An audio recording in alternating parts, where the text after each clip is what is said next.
শ্রান্ত বিশ্রান্ত হয়ে দৌড়াদৌড়ি করে যখন মানুষ কষ্টে ক্লান্তিতে নিজেদের উপায় কি হবে এই করতে থাকবে, বিশ্বনবী সাল্লাল্লাহু আলাইহি ওয়াসাল্লাম তাদেরকে প্রকৃত উম্মতদিগকে নিজের হাতে করে স্বচ্ছ জান্নাতের হাউজে কাউসারের পানি পান করাবেন। জয় বলুন সুবহানাল্লাহ।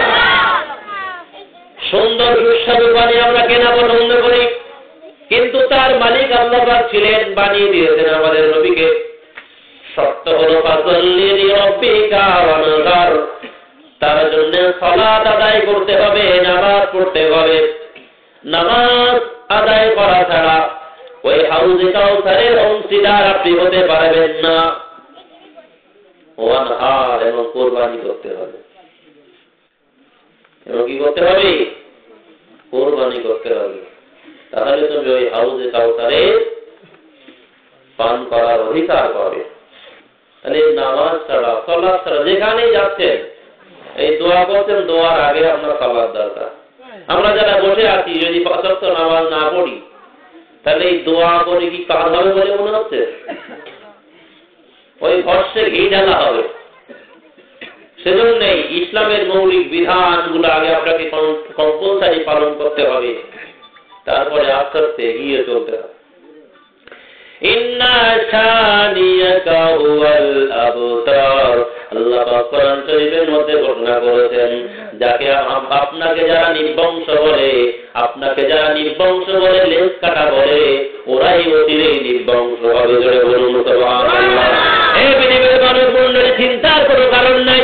ইসলাম যখন শুরু হয়ে যখন থেকে ইসলামের শত্রু চারিদিকেই বিদ্যমান ছিল, কিন্তু আল্লাহ পাক রব্বুল আলামিন ওই কাফের মুশরিক বেঈমানদেরকে নাস্তানাবুদ করে বিশ্ববাসীর কাছে শিক্ষা রেখেছেন।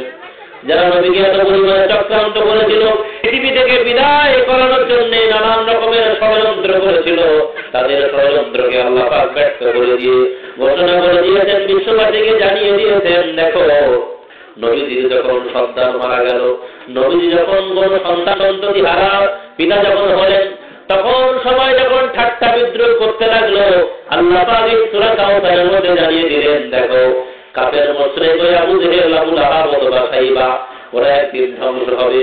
অথচ বিশ্ব নবীর উম্মত নেই, রাসূলুল্লাহর সন্তান নেই বটে, কিন্তু রাসূলুল্লাহর ওয়ারিস থাকবে, ইলমের ভাগীদার থাকবে। তারা হলো জ্ঞানী সম্প্রদায়ের আল্লাহওয়ালা মানুষ। বলুন সুবহানাল্লাহ। কিয়ামতের কাল পর্যন্ত তারা থাকবে। সুতরাং আমরা রাসূলুল্লাহর উম্মত হয়েছি। যারা ইসলামকে নির্ঘাত করার চেষ্টা করবে ওরা অনিবার্য একদিন ধ্বংস হবে, কিন্তু অপেক্ষা করতে হবে, আপনাকে ঈমানের উপর অটুট থাকতে হবে। তাহলে সেই গায়েবী মদদ আপনি আল্লাহ পাকের পক্ষ থেকে পাবেন। অসংখ্য দৃষ্টান্ত কোরআন শরীফের মধ্যে ঘোষণা হয়েছে।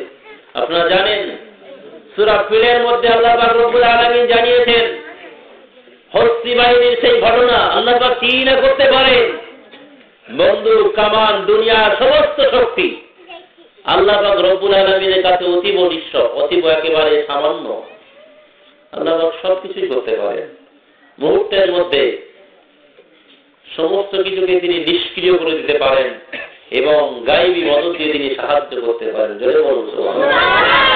তাহলে এই দৃষ্টান্তগুলো তো আমাদের মধ্যে আছে সবসময়। যে কাবা ঘর যখন ধ্বংস করতে আসলো, আব্দুল মুত্তালিব শুধু হাতে আল্লাহর দিকে, আকাশের দিকে ইশারা করে বললেন, ওই ঘরের মালিক যে সেই তাকে রক্ষা করুন। দোয়া কবুল হলো না? হলো না? দোয়া কবুল হয়ে গেল। আল্লাহ পাক রব্বুল আলামিন ছোট্ট ছোট্ট পাখি দিয়ে বিশাল হস্তি বাহিনীকে মাটির সঙ্গে মিশে দিয়েছিল। সেই আল্লাহ আজও আছে না নেই? ঈসা আলাইহিস সালামের জীবন যদি দেখি, সবার মধ্যে তিনি বসে আছেন, হঠাৎ করে চারিদিকে সব দরজা জানলা সব কিছু লাগানো, খিল লাগিয়ে ফেলেছে, আজকে হত্যা করেই ফেলবো। আল্লাহ সেখান থেকেই অদৃশ্য থেকে উদ্ধার করে নিয়ে তাকে সেখান থেকে বার করে নিলেন। জোরে বলুন সুবহানাল্লাহ। সামনে থেকে অথচ তারা চিনতে পারলো না। কোরআনের ঘটনা। নবীজিকে যখন মারার চক্রান্ত হলো, নবীজি মক্কা থেকে যখন মদিনায় যাচ্ছেন, কাফেররা বাড়ি সব ঘিরে ফেলেছে, আমরা জানি এখনই তাকে কেটে ফেলবে, টুকরা টুকরা করে ফেলবে। অথচ নবীজি সূরা ইয়াসিনের কয়েকটি আয়াত পড়ে আল্লাহর হুকুমে ফুৎকার করলেন, বালিতে পড়ে শুয়ে দিলেন। আর মুহূর্তের মধ্যে ওরা যেন আর কিছু চোখে সব শস্যের ফুল দেখছে, কিছুই আর দেখতে পেল। নবীজি নির্বিঘ্নে বেরিয়ে গেলেন। জোরে বলুন সুবহানাল্লাহ। সেই আল্লাহ পাকের কুদরত আজও পৃথিবীতে আছে, শুধু উপলব্ধি করতে হবে। সেই চোখ আমাদেরকে দান আল্লাহ পাক করেছেন, কিন্তু সেই অন্তঃকরণ আমাদেরকে তৈরি করতে হবে, বানাতে হবে।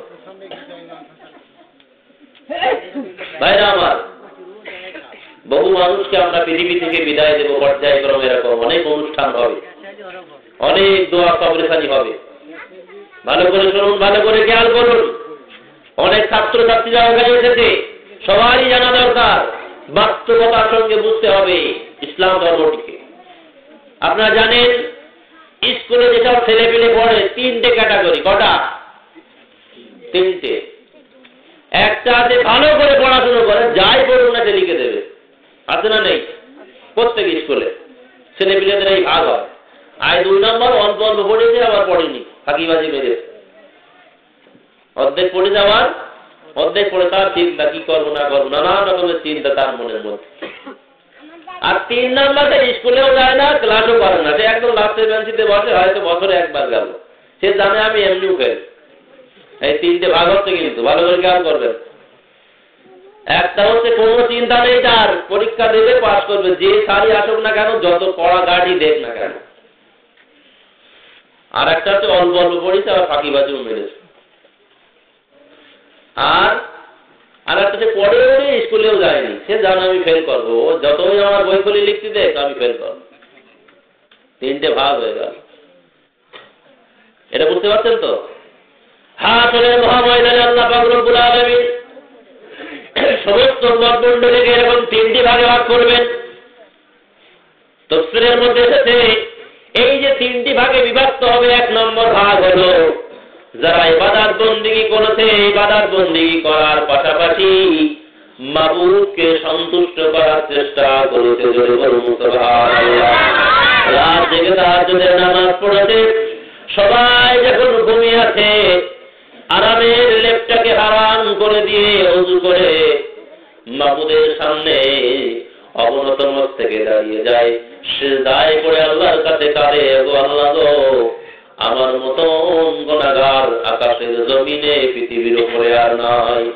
এমনি করতে করতে রাত হইতে হইতে করে সকাল সন্ধ্যা আল্লাহ পাক